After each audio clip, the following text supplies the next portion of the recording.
Everybody, I see plenty of new people here, so I need to introduce myself. My name is Paul Brown. I'm the Director of the Center for Studies in Religion Society here at U of A. I'm very pleased to welcome you this afternoon to the second of our public lecture series.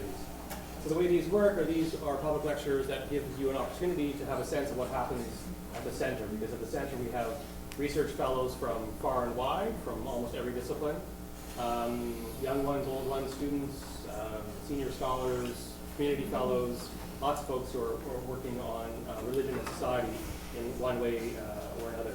And this gives you an opportunity to have a sense of what they're up to.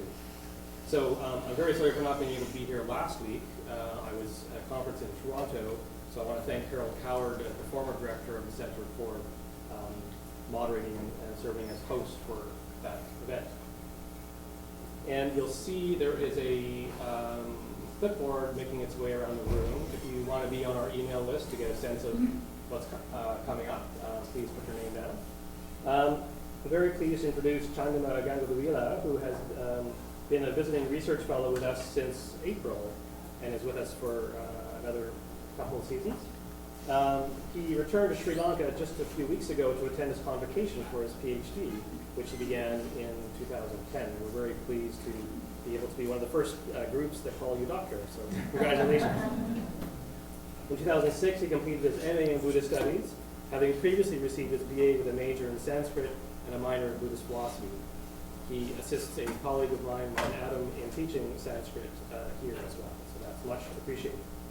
After he took his monastic vows at a very young age, he served as a monk in Sri Lanka, and then came to Canada, where he was both a monk and the principal of a Buddhist school, Buddhist Sunday school. From 2012 to 2016, he was a Theravada Buddhist chaplain at the University of British Columbia, after which he moved to Victoria and became a fellow with us, so that he can work on a project on karma in Theravada Buddhism. And so without further ado, I'll introduce Dr. Chandima. Please go ahead.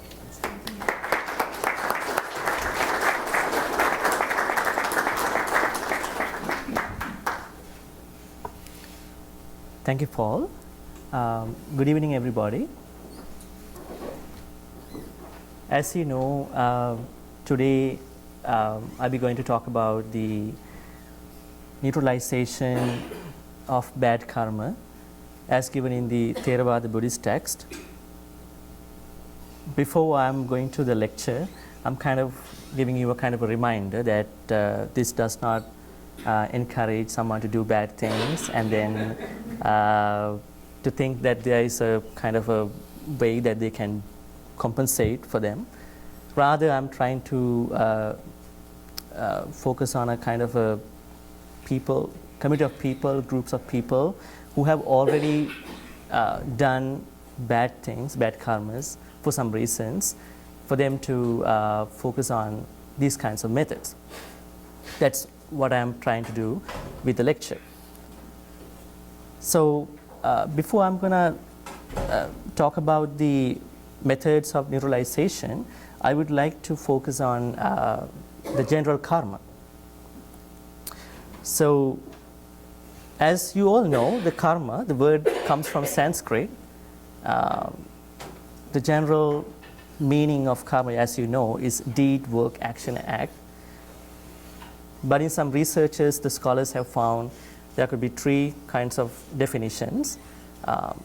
Causality, which may be ethical or non-ethical. Also ethicization, because that's perhaps regarding some cultures, societies that really need to be ethicized. And also rebirth, which I would not talk that much in my lecture, but I could certainly talk about that too. So this subject, the karma, is one of the very misconstrued, misunderstood topics across the world, because each culture defines karma in their own way. So, I mean, taken as a whole, I was trying to find some common misconceptions of karma in my research. So I found one of the first misconceptions about karma is that some communities, some cultures, some believe that there could be a supernatural person who might be keeping track of your all good and bad things, and then might be maybe giving you the results or giving you the things. So that's called as theistic determinism, and so Buddha has given a name for that, Issara Nimmana Hetuvada. There was a kind of a misconception of people at that time that someone who was claimed to be supernatural had created, kind of like controlling the karmas of people or beings. And second one could have been the past action determinism, like every action that we have done or we be doing, or everything that we've been experiencing in this life can be something we have done in the past. So it's like that encourages us to think about something like we are determined. So that perspective is also seen in the society in some cultures, probably within some Buddhist cultures as well, because these processes of neutralization might not have been very much available to them. Also, I found another aspect. So people might think like every action that they do, they think that or those karmas, those actions create karmas. So we call it as there is no kind of a defunct karma. So that's the kind of a background of misconceptions that I have seen in the society, in the cultures, and so I would like to talk about these misconceptions a bit. Now, if we go to the second one, the past action determinism, what we have seen is that it encourages a kind of a disparity. It's kind of a retributive type of a perspective of the karmas. Rather, it does not give any restorative perspective of actions what we do in society. So that limits the social justice. It's kind of in a socio-political context. Also, now in some sutras in the Theravada Buddhism as well, like the translations are there that people have gained these good things and bad things because of the past actions. Like, let's say a poor person might come up with a kind of a idea that I did not donate things in the past life. And then the rich guy might say that I have done a lot of things, I have donated a lot of things in the past, so I am better than you. So then that is a kind of a disparity. But the sutras interpret these things in the same way, but there are other sutras like discourses which say there could be some exceptions. Those are part of the neutralization. So that's one thing. And also, I would like to say that the Theravada Buddhist explanation of karma is something that encourages the universalized, ethicized version of a karma concept. But sometimes I have seen that the translations, kind of tertiary books which were written on karma, have neglected that perspective. Okay. And when I was looking at some of the reasons of why there could be some misconceptions, these kind of misconceptions across the world among scholars and non-specialists like other people, I found that the evolution of karma concept has been one of them. Now, as you know, the notion of karma that we understand now is completely different from the time that it was originated. We find the early notion of karma dates back to Vedic era. That's 1500 BC. at that time, it was a ritual action. So you kind of involved in a ritual action, and then it helps you to be born in a good place. There's no moral ground. And when it comes to the Brahmana period, 1100 BC, there was a priestly class who performed the rites, and then they helped the people to perform those ritual actions. So it was pretty much same as the Vedic time, what we see about the karma concept in the Brahmana time. But when it comes to the Upanishad time, probably 800 BC, there we see that there is a partial ethicization of karma theory, because people did not believe that much about the ritual action. So they were kind of looking inside of the moral actions into morality. And also, you could remember that there were some rival schools to Buddhism. If you have studied Indian philosophy, the Ajivakas and Charvakas. The Ajivakas say that they pretty much onto the determinism, past action determinism. They say you can create good karma. What you can do is just to experience what you had done in the past, right? And Charvakas said kind of a different thing. They said there is no morality, there is no karma, no rebirth, no reincarnation. Do whatever you want. The most important thing is the happiness, pleasures, and pains.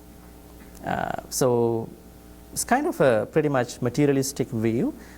When I was like looking at the people who had followed those philosophies, mostly they were kind of warrior type, mercantile, industrial, barren type people in India, ancient India. So it's kind of a different perspectives of karma. When it comes to Jainism, it's totally different. So Jainism and Buddhism were usually put together by those rivalries. But Jainism, what we could see is that they had an extreme, extreme idea about the karmas. They said that there are 5 groups of beings that we should be careful when we making a karma. And they are the first kind of people who gave that full idea about moral something into karma. They said there is a group called humans and large animals, which they put into the first group, that we should be careful, because we should know that among the Jain people, when you doing things with them, that we might make karma. So the first group was like the group which had 5 senses. So they believed that the humans and the large animals had 5 senses. So we should be careful about 5 senses beings. And they believed there could be second kind of beings who had only 4 senses. So they were wasp flies and butterflies. They didn't have the hearing part. They didn't have the hearing. They don't believe. They believe that they don't have hearing. They don't have the hearing sense. So we should be careful when we doing things with them too. And also they took ants and fleas as the third group, believing that they have only 3 senses. They don't have the hearing part. They don't have the seeing part. So only the other senses. Also, they believed that leeches and worms, they have only 2 senses, only the taste and the touch. So they were thinking about those beings in that context. Also, the nice thing here is that the 5th group, they believed that there's one type of beings. They have only 1 sense only. They are plants, wind, fire, water, also microorganism. So they believe that those materials also have some kind of a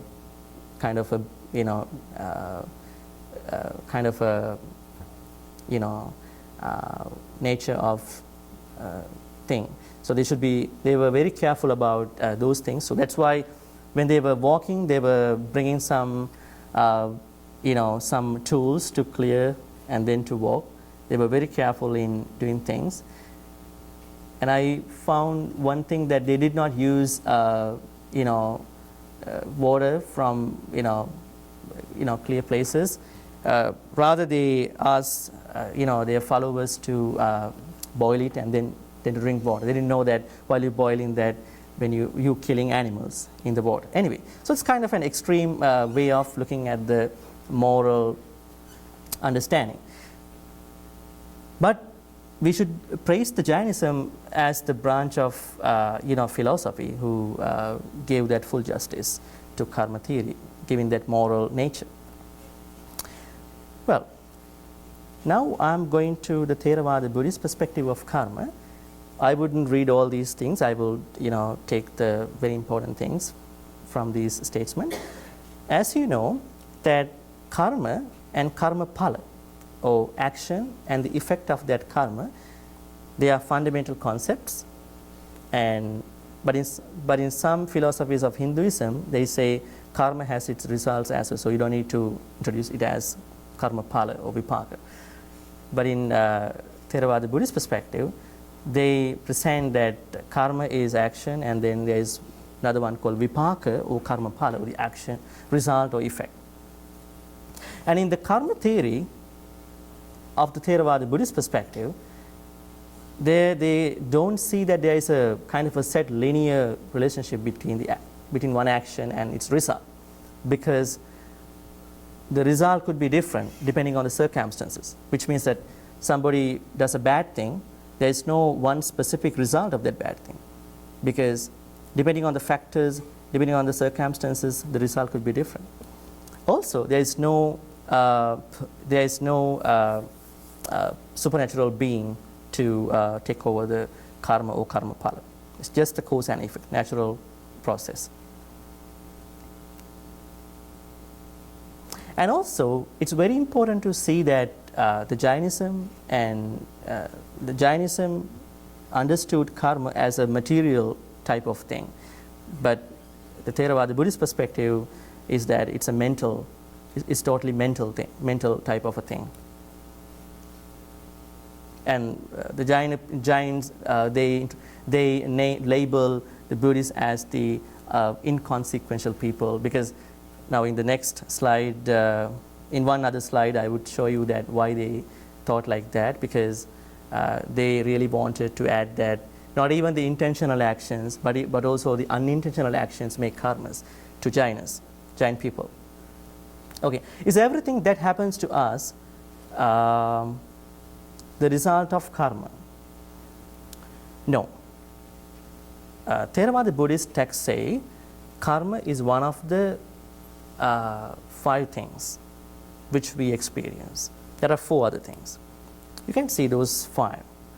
Those are called as niyamas in Pali, but let's say inevitables. Inevitability of seasons, it's about the seasons, and it's pretty much about the inorganic process, and inevitability of seeds, thoughts, nature, and karma comes as the last one. But the thing is, like, you can describe one happening as a result of one inevitability, because sometimes there could be something which happened through the support of 2, 3, or multiple inevitables, right? Let's see this example: blooming of the lotus in the daytime and the folding up at night time are not the effects of only one inevitability of seasons, right, alone, and it's also subject to inevitability of seeds. So there, like that, there could be multiple inevitabilities which help things happen. Sometimes it could be karma, sometimes it could be from the first one, inevitability of seasons, right? Inevitability of seasons could be better defined as the nature of heat, fire, soil, gases, water, and wind. So all the inorganic processes which happen in the world, all the catastrophes, volcanic disruptions, tsunamis, we couldn't call them as karma, according to this interpretation. So then they are natural, inorganic processes, right? Bija niyama, bija means the seeds. the process which happen inside a tree, seeds, sprouts, leaves, flowers, fruits, plant life, they're nothing to do with karma. The organic process which come under the second one. Okay, this is very important. Chitta niyama. So whatever the mind activities which happen inside our mind, they are not part of karma. Now, in the next slide, I would show you, generally what's happening in our mind according to the Theravada Buddhist perspective. Now, this is very important because this is how now Buddhism, Theravada Buddhism recognizes there are few minds based on the senses: visual, auditory, olfactory, gustatory, tactile, perceptual. There are 6, but you say just everything in one word, mind, but there are minds. So let's say through the mind and with the support of thoughts and mental factors, a thought is going up until a consciousness, up until it becomes a consciousness. So this process has nothing to do with karma, right? So I would show you this process in the next slide.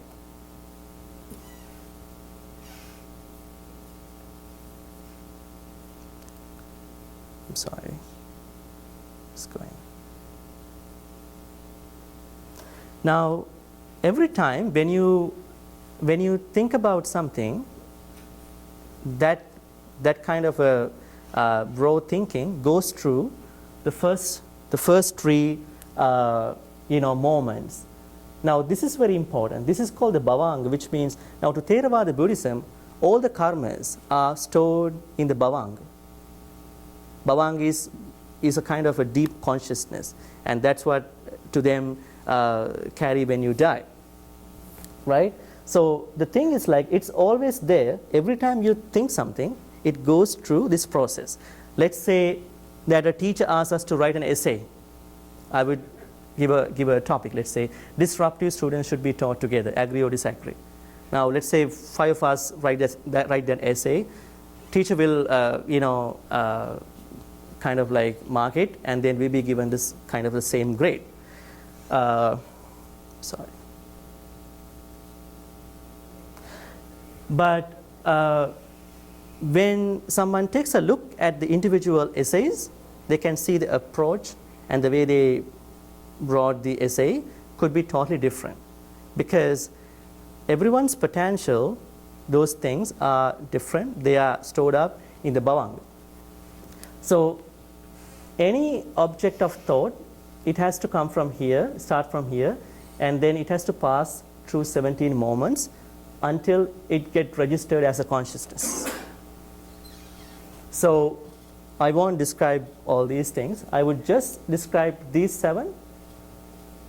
This is a stage where when the thought passes, and then that thought gets either strong or weak, depending on how intellectual, how important in your insight, right? So this process has nothing to do with karma, but it's happening all the time. It's so quick, rather even quicker than how I explain things. Inevitability of nature, which means why I get sick, why I have to die one day, why things get changed. So none of these things are pertain to karma. They are just the dharma. They are just the nature of those things. Let's say this example. There are cases where some feelings arise based on bile and bile-based diseases. Start from malfunctioning of gallbladder. Phlegm, wind, mostly they from nature, because sometimes because of the season passes by, we get sick. In the fall we get sick. That doesn't mean that I have done a bad karma, right? Okay, now we're going to talk about the karma, karma section from here. Now you get a sense of where karma lies in the Theravada Buddhist perspective. It's not the only thing. It's one of the 5 theories. Okay, the volition is the karma. It's not the mere volition, it's the volition through body, speech, and mind. So it's not the mere intention, it's the volition which happens through any action, through body, speech, and mind. I would read this para a bit, which was given by Bhikkhu Bodhi. Cetana is the mental factor that is concerned with the actualization of a goal. That's the cognitive or volitional aspect of cognition. Thus, it's rendered volition. The commentaries explain that Cetana organizes its associated mental factors in acting upon the object. So Cetana, and it has some associated mental factors, what we understood as the helping factors to make a consciousness happen. Its characteristics is the state of willing, its function is to accumulate karma, and its manifestation is coordination. It coordinates. Its proximate cause is the associated states. Just as a chief pupil recites his own lesson and also makes other pupils recite their own lessons. So when volition starts to work on its object, it sets the associated states to do their tasks as well. Volition is the most significant mental factor in generating karma, since it is volition that determines the ethical quality of the action. But sometimes this is misunderstood in the Theravada Buddhist texts themselves. Now, for example, by giving a definition just that intention causes karma is problematizing our actions. But here it says not just the mere intention, but the intention which is caused by either body or from verbal part or mind becomes the karma. That's how Buddha explains that. But in most of the Buddhist texts, there are a lot of explanation by saying Cetana is the karma. Volition itself is the karma. Okay. Now I go to the types of karmas: good, bad, the mixed karma which has both, and the fourth category is the karma which are done by some spiritual people, which end the karmas, and the last one is the karma which is done by the arhants, those who have attained some spiritual stages. They just do the action, it does not cause any karma. These are the basic bad karmas in Theravada Buddhism. From body, you see killing, stealing, sensual misbehaving, speech, lying, slandering, rude speech, frivolous talk, and mind, covetousness, ill will, wrong view. Why I put mind in the top? The Jains believe that the actions they do by body are stronger than the mind. But Buddha said no, actions you do by mind, they are stronger than the actions, because usually it believes that you first think and then put into practice. That's the difference. So these are the good side of the karmas. So these are the karmas done by those who really want to get awakened to the Bodhi. So that does not accumulate karmas, so they end the karmas at the end. And I told you about the last one, those karmas done by arhants that do not make any karmas, just the actions. Okay, now according to the function, how karmas function in our life, there are 4 ways of looking at them. So there are productive karmas. Let's say, now to Theravada Buddhist perspective, like we born into a, according to them, we born into a human, nature, right? Humanity, like human birth. And then the supportive karma would be something that helps our birth as a human, right? Sometimes we are not helped by other subordinate karmas. Obstructive karmas mean that we became humans, but we are kind of obstructed by other karmas. Destructive karma could be karmas that those destroy us in our life. And there is a classification about the strength of karma. Some karmas are very weighty. Some karmas we did just before we're going to die. Some karmas we did over time, this life or in the past lives. Some karmas did not come to fruition because they were reserved. Now I certainly see some karmas are different from some other karmas in the same category. Let's say someone is planning to tell a lie for 6 months. He's planning. Probably he's going to cheat someone, and then he's like devising, he's like making plans to tell that lie. Okay, this is a different karma. And someone might tell a lie randomly, just now, but he knows or she knows that this is bad. But someone else might tell a lie by not knowing the effects of that kind of lie. So I see the same bad karma has 3 different or more than more perspectives of the nature of the kind of the strength of that bad thing. Even the good thing is the same. Some people do charity to get reputation. Some people do charity to make them happy. Some people might do that not to look at that self theory. Even the good things have different perspectives, right? So based on those classifications, I could say that that particular karma can get weighty or not. Oh, this is how the karma is affecting you. Some karma is affecting you in this life. Some karma is affecting you in the believing that there is a rebirth in Buddhism, the second life, and sometimes after that, some karmas are not going to affect you. That's very important thing. That's the kind of karma which has been really forgotten by many in that misconception. Now, as you see, the first 7, second, 6th, and the rest, they are the parts of those 17 moments. Like if you go back to that one, you could see that like if your action becomes a karma, if your thought becomes a karma at this point, it becomes a karma which affects you in this life. And if that is going to fruition, if your thought is going to be fruition at this level, 7th one, it's going to affect you in the in the second life.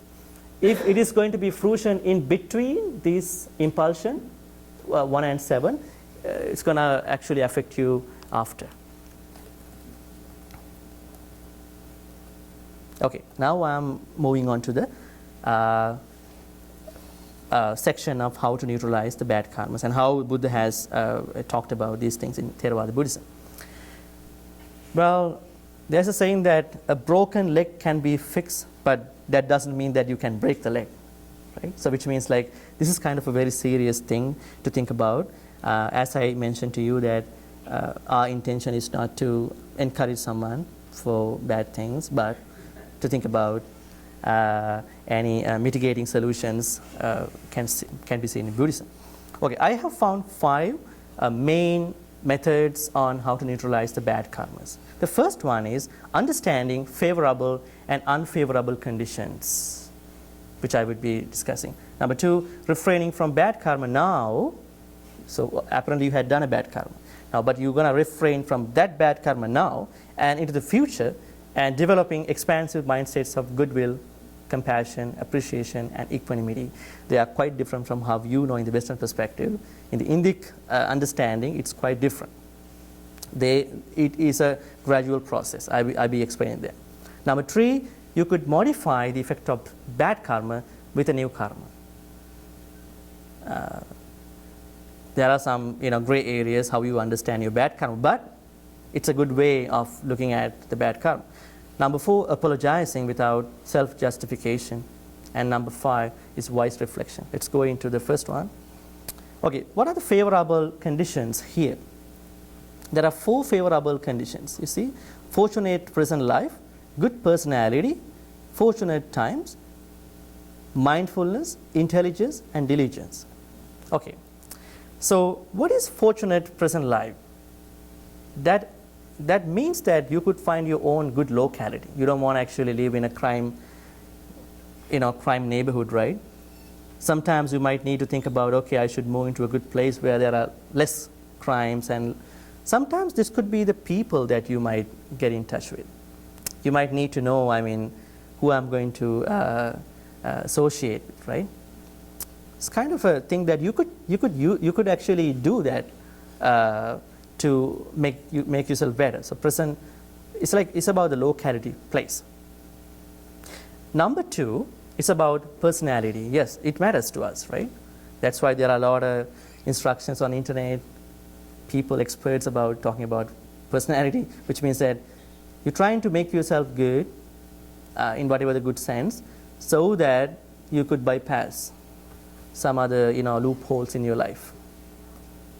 What is the fortunate time?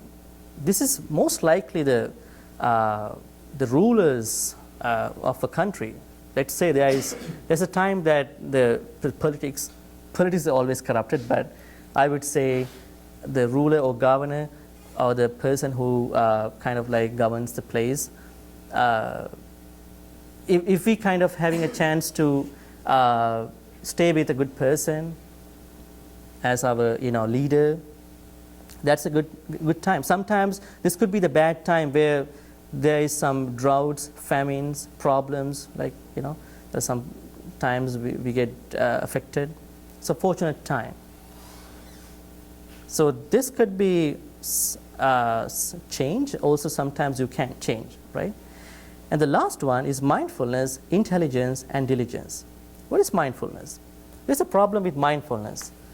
It's kind of a very big topic now, almost everywhere. I see two gray areas of mindfulness. That's the over-mindfulness and the lack of mindfulness, which means some people are really lacking in mindfulness, some people are over-mindful.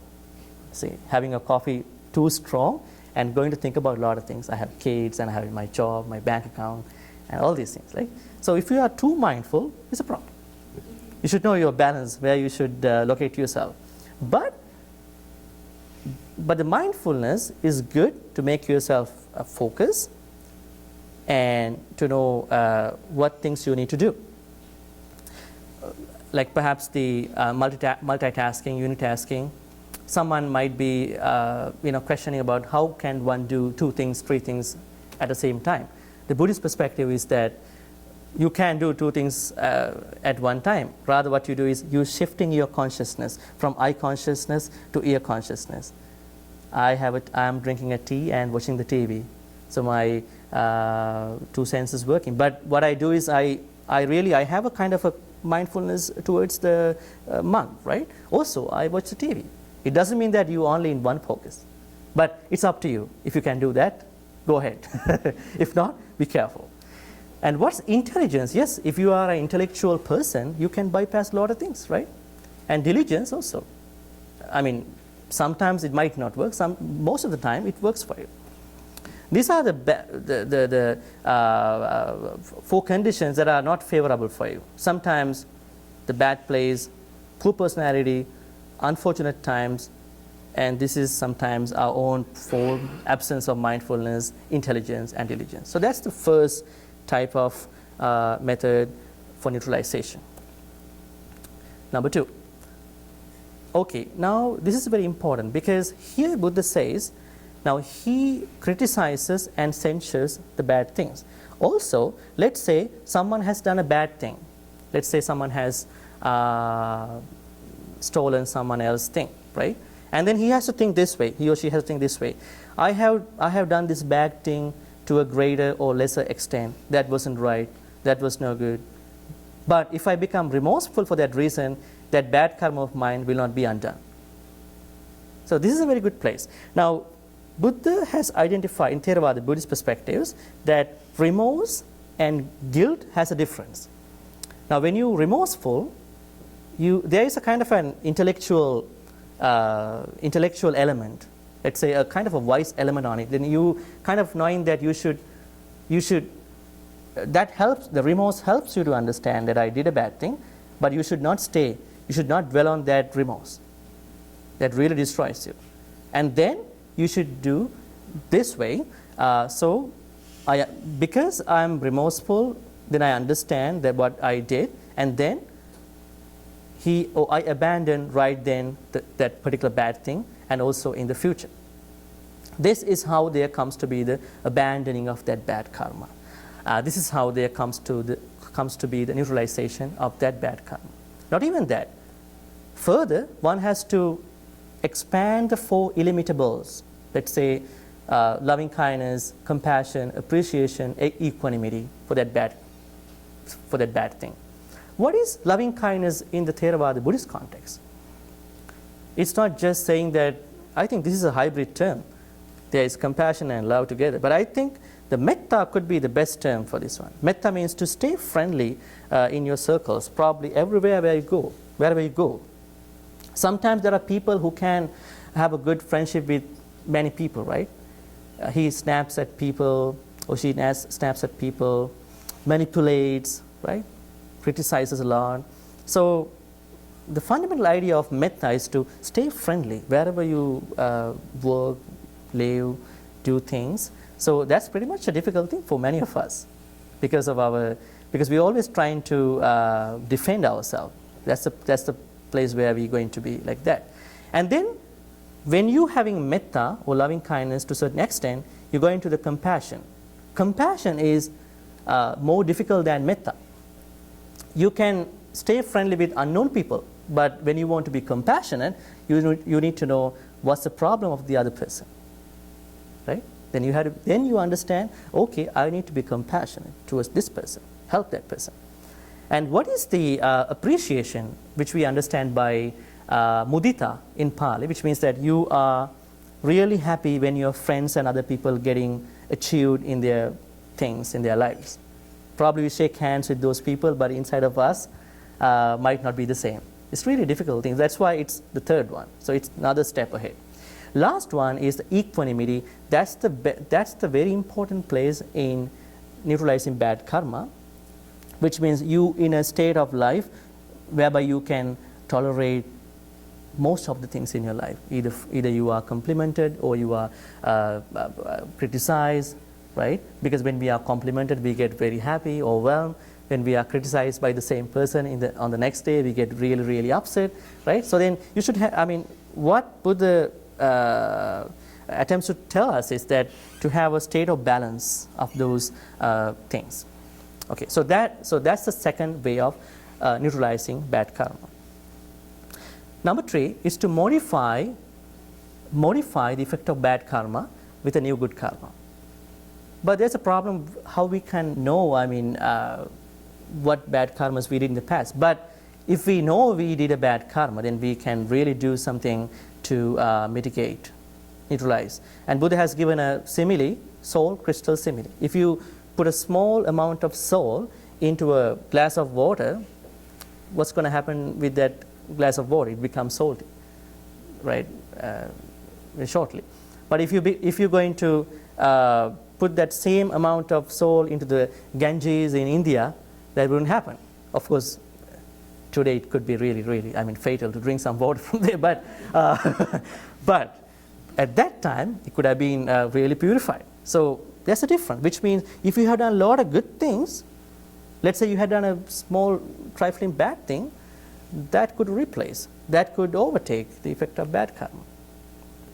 So there is another way of neutralizing in this context. Okay, this is something that needs to be done for any bad karma. Immediately you go into those steps, neutralization, like you could apologize. And Buddha says that when you apologize, it's good that the person also accepts your apology, right? And then there's a kind of a real understanding of the bad thing and to come up with a good idea about the thing. And the last one, which is wise reflection, is to prevent bad karmas to happen now and in the future. Now Buddha has given this talk to his son, Rahula. So one day he gave a talk to his son, Rahula, in this way. Whenever you want to do a bodily action, you should reflect on it. This bodily action I want to do, would it lead to self-affliction, to the affliction of others, or to both? Would it be an unskilled bodily action with painful consequences, painful results? If on reflection you know that it would lead to self-affliction, to the affliction of others, or to both, it would be an unskillful bodily action with painful consequences. I mean, this might not be the way that this part of the world might think about doing bad thing. I mean, just do whatever you want, and then, but you have to be responsible for whatever the bad things you do. But here, I mean, this is a good kind of thing. I mean, rather you do and then worry about the bad thing. There's a way that you can prevent that happening, right? Sort of an understanding about it. So bodily action, which you do by body, and the verbalized action and the mental actions are to be done with repeated reflection. That way, you can minimize. As the normal beings, we may do mistakes, but we minimize happening those small and large type of bad actions. This method is mostly helpful to prevent happening present and future bad karmas. So it's good to think about it.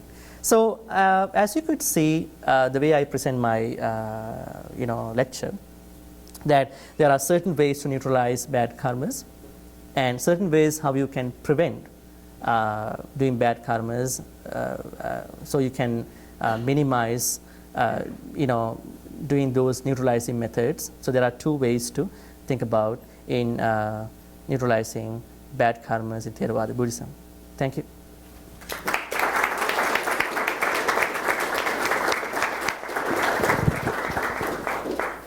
Okay, so we have some time for questions.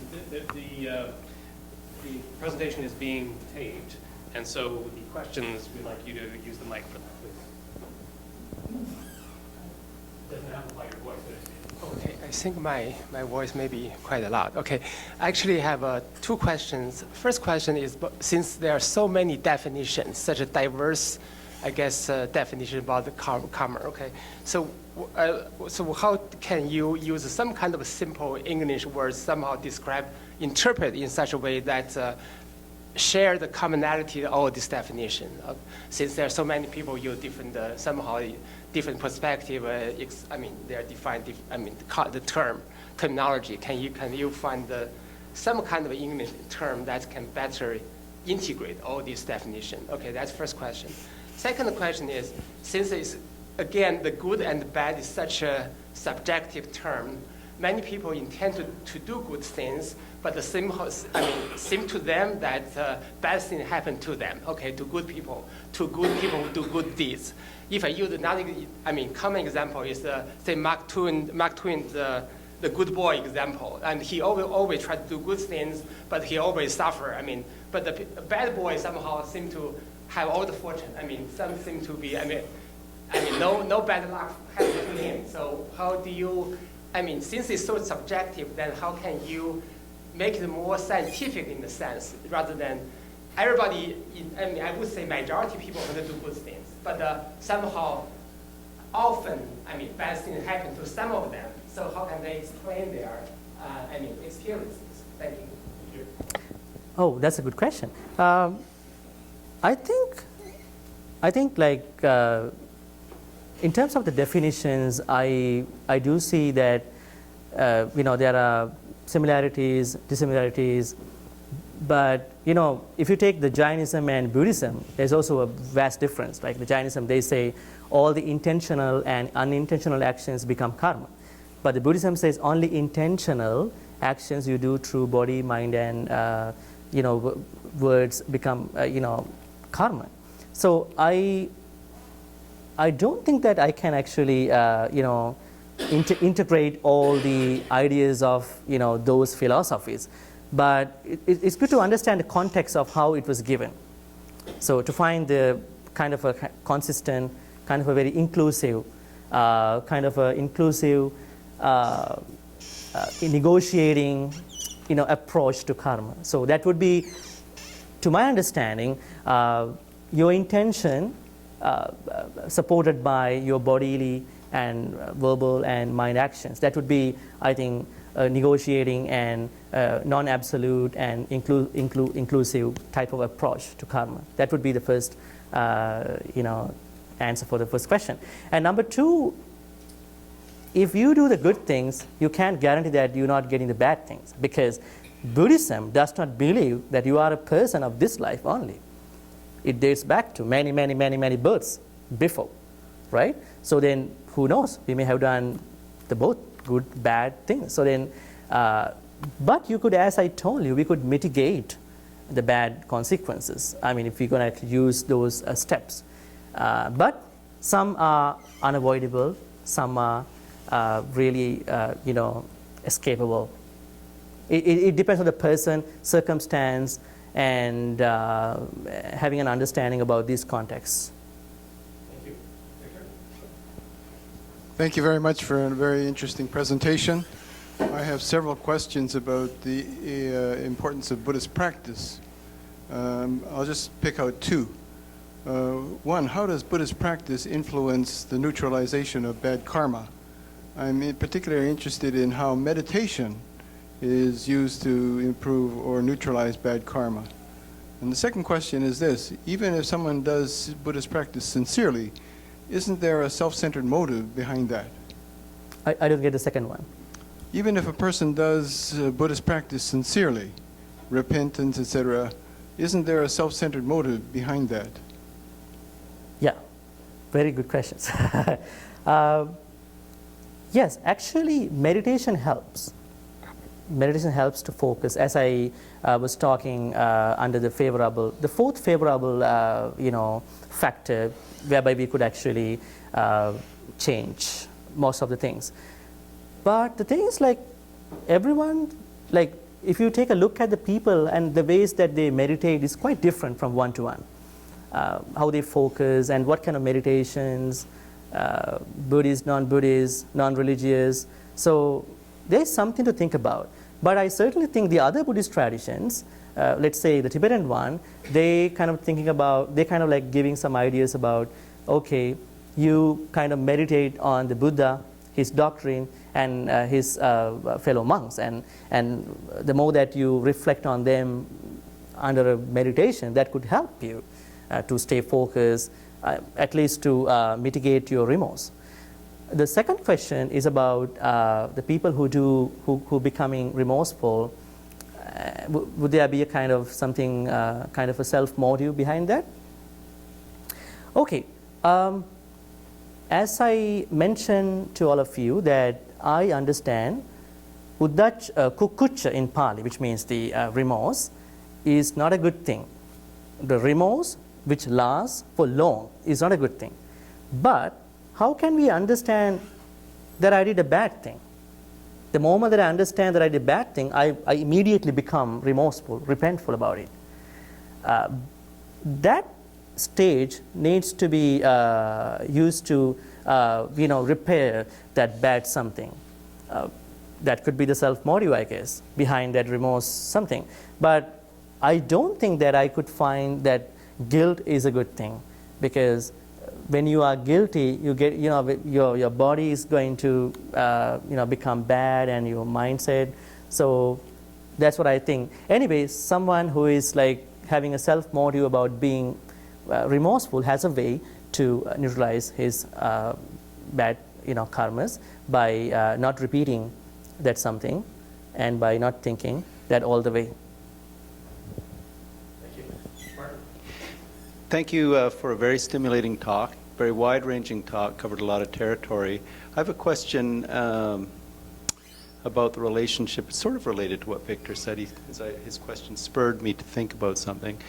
If I hear you correctly, from your research, you've determined that it's actually not ever possible to stop the fruition of a particular karma. What it is possible to do is to mitigate the effects by various strategies, such as planting really strong, good karmic seeds that somehow temper the experience and make it more palatable when the fruition actually comes. My question is, first, did I read you correctly on that? Second part of the question is, if it's not possible to actually cancel a karmic effect coming to fruition, is it possible to accelerate it? So what I mean by that is, if you plant certain karmic seeds and maybe perhaps they would come to fruition 3 or 4 lifetimes from now, is there something I can do now to speed up the process so that it actually comes to me now, get it over with, and can then work on from there to my eventual quicker liberation than I otherwise would have had? That's very good. I think the verb that I use as neutralization I mean, because I use the neutralization, that doesn't mean that some karmas can be completely, destroyed. Because I did not use that verb, because that kind of giving a bad, kind of a different idea within the textual traditions. That's why I used the term neutralization. But to Sankhya Sutra that I use here, there are sayings, textual readings, that you can completely eradicate some karmas. Yeah. And the second question is about, if not possible, whether I can speed up that karma into another life. No, you can't do it. But what if, let's say you do a bad karma. When you do the bad karma, you do depending on those 17 stages, right? I mean, the fruition happens. The fruition happens depending on, let's see.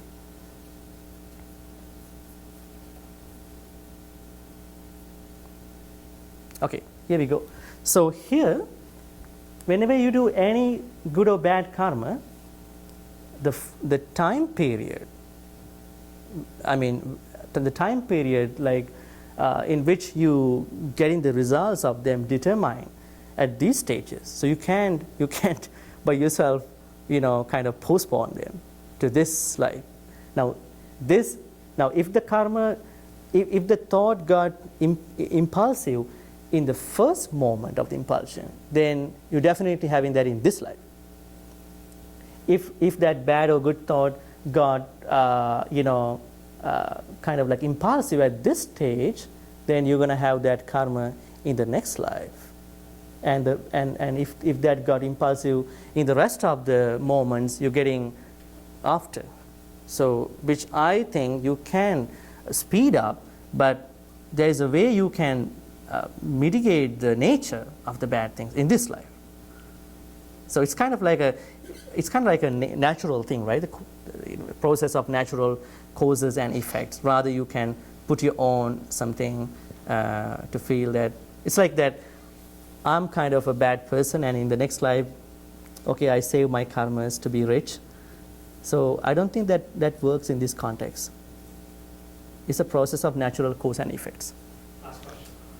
Thank you, Bhante. I really enjoyed your talk because some of the stuff that you talked reminded me my study is Buddhism in Sri Lanka, in fact. So I have two questions. One question is, what is the Pali term that you use to refer to neutralization?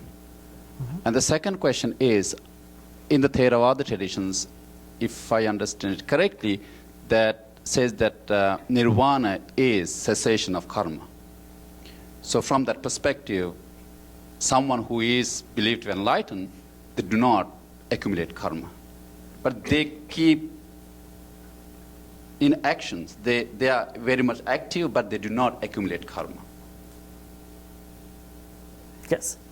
I use few terms. I didn't actually bring them up here because most of you might not know the Pali terms, Pali meanings of them. I would say I found two terms. One is the papanang atikkamana, samatikkamana. Papa means the bad karmas. Samatikkamana means that you overtaking the results of the papa karma, overtaking of the bad karmas. So papana samatikkamana. I also used the verb called pitiyati. Yassa papang katang kammang kusalena pitiyati. If someone who has done a bad thing can cover up the bad thing with a good thing. Pitiyati. But in that case, only bad karma. Papa means bad karma, isn't it? Yes, papa is bad karma.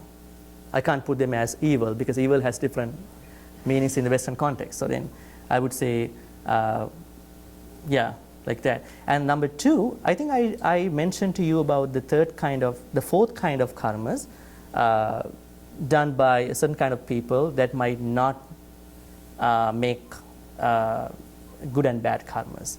They are kind of a different kind of like, actions that help them to practice the Eightfold Noble Path, right? They are not the generic karmas. So, well, let's say, someone might want to become awakened wants to be in the bodhi, and then it's different one-to-one, right? So then he has to, she has to particularly identify those 8,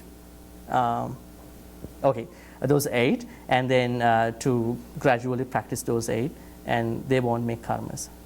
So there are certain kinds of people for whom these kinds of forces are kind of held in abeyance. They don't really apply. The arhat, for example. Action. They are just the action. Let's say an arhat is helping someone, is offering something. It's just a mere action. It doesn't because they don't have time to experience them. That's the last life of them. Theravada text talked about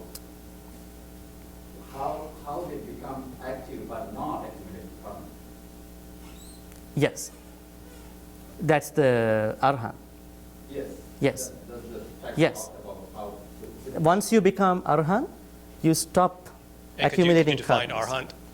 Oh, okay. Arhat means that whenever you eradicate 10 types of fetters, let's say ego, it's like pretty much like doctrinal. So if you like eradicate those 10, you become an arhat, which means from that day onwards you don't accumulate karma, and your only actions are just mere self, mind actions.